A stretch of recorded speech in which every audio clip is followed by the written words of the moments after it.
My great-grandfather, who was affectionately known as Gramp, was born around the turn of the century, and he grew up in a poor coal mining town in south of Pittsburgh. They don't mine coal anymore; it's all gone.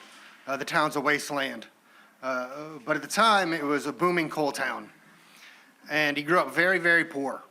And as a child, he was given a pair of buckskin gloves for Christmas one year.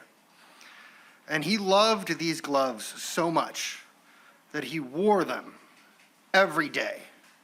Wintertime, springtime, summertime, he was always wearing his buckskin gloves. And so his friends started to call him Bucky. And so that became his nickname. And one fortunate offshoot of always wearing buckskin gloves is he was the only kid prepared to play catcher when they played pickup games of baseball. And it turns out that Bucky ended up being pretty good at baseball. And fast forward many years, maybe around 18, 19, he was playing for the coal company's baseball team, because at this time, I mean, we're talking 1919, 1920, the companies all had their own baseball teams. And he played catcher for that baseball team, and his best friend, a gentleman named Delmont Blue, I'm not making that name up, Delmont Blue, the coolest name ever, was my great-grandfather, Gramp's best friend. Anyway, Gramp was pretty good at baseball, wasn't good enough to make it to the majors, but loved the game. After his playing days were over, he ended up managing the coal company's baseball team for many years. He was also a union organizer and a fire chief and just did everything. My dad, I remember, once said that he was the best man my dad had ever known, and this is on my mom's side, so that's saying something. But what's interesting is that I'm going to tell you today not about, well, I guess it is about Grandpa.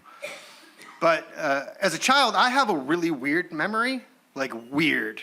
Like I can remember things from when I was like 1 or 2, and even like back, I can recall like events and tell them again.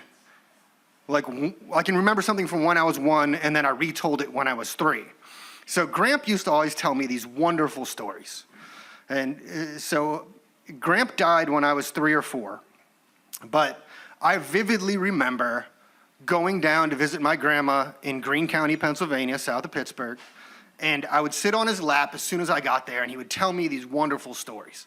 One in particular I always remember to this day was he and his friends were walking on a railroad track, and a train came by, and there had been a bunch of copperheads out basking on the train tracks. And when the train came by, it sliced them all in half. And while they were dying, you still couldn't walk too close to them because they can still bite you.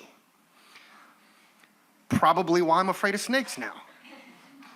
But I remember these stories that he would tell me. He was a great storyteller. And then he passed away when I was 3 or 4. And I remember I went to visit my grandma, his daughter.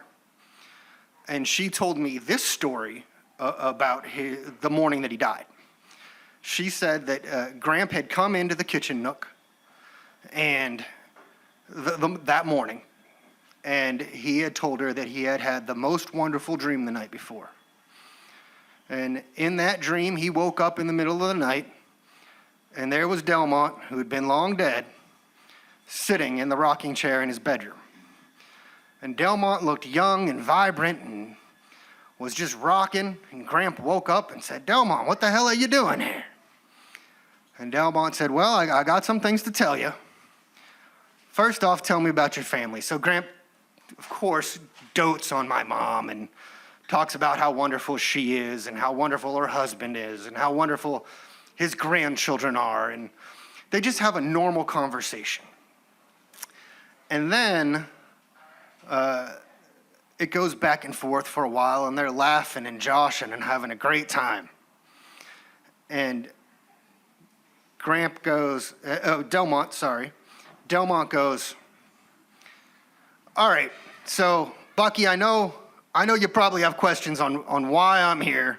I didn't want to answer them first. I wanted to find out how you're doing. I wanted to see how you're doing. And Bucky says, okay. He goes, but I've got good news and I've got bad news for you. What do you want to hear first? And Gramp goes, well, tell me the good news. And Delmont goes, I want you to know there's baseball in heaven. And Gramp gets a big smile on his face. And he's real excited. And then he goes, well, what could possibly be the bad news? If there's baseball in heaven, what do I have to worry about? And Delmont goes, well, you're scheduled to catch for me tomorrow. And after breakfast, Gramp went and laid down to take a nap. He never woke up. And that's how my grandma explained to me my great-grandfather's death.